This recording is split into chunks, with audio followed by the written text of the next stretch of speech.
ആ കോളേജിൽ പഠിച്ചു, ഞാൻ ഹിസ്റ്ററി പഠിക്കുന്ന ആളാണ്. പക്ഷെ ഒരു കാര്യം നമ്മൾ മനസ്സിലാക്കണം, ഈ പ്രശ്നം വന്ന അന്ന് തൊട്ട് നിങ്ങൾ ലക്ഷ്മി നായരെ ഫാക്ച്വലായിട്ട് നിങ്ങൾ വിമർശിച്ചോ? എനിക്ക് അവർ കുറച്ച് ആരംഗന്നുള്ള അഭിപ്രായം എനിക്കുണ്ട്. എന്നെ കാണുന്ന ചിരിക്കെങ്കിലൊക്കെ പോലും അവിടെ ഓരോരുത്തർക്ക് ഓരോ നാച്ചുണ്ടോ, ഫക്കുദ്ദീൻ നാച്ചുണ്ടോ, ലക്ഷ്മി നായർ നാച്ചുണ്ടോ. പക്ഷെ വന്ന അന്ന് തൊട്ട് അവരുടെ ഡ്രസ്, വസ്ത്രധാരണ രീതി, അവരുടെ സംസാര രീതി, അവരുടെ കുക്കറി ഷോ ഉണ്ട്, ഇതിനൊക്കെ ചൊല്ലിയ ഫേസ്ബുക്കിൽ ഓരോരുത്തന്മാരിട്ട് അലക്കുന്നത് എന്ത് ധാർമ്മികമായ മര്യാദകളോ?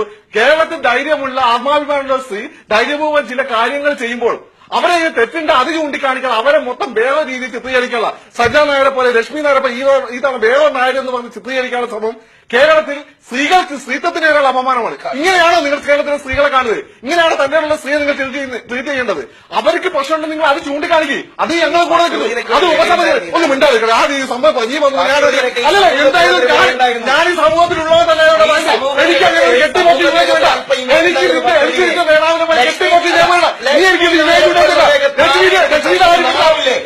വ്യക്തിത്വമുള്ള സ്ത്രീയാണ്, അത് അംഗീകരിച്ചോളല്ല.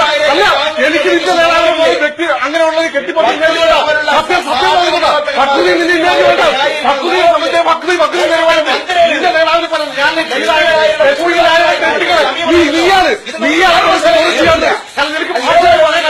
നിനക്കൊന്നും അസ്തിഷമായി പറയാനില്ല. അതല്ല നിന്റെ ഇത് ഇവിടെ കണ്ടത് പോയ ഞാനാരുവാ ഇവിടെ കോൺഗ്രസ് നീ ആരാ ഒരു ഉടായ്പ ഊച്ചാണ് നീ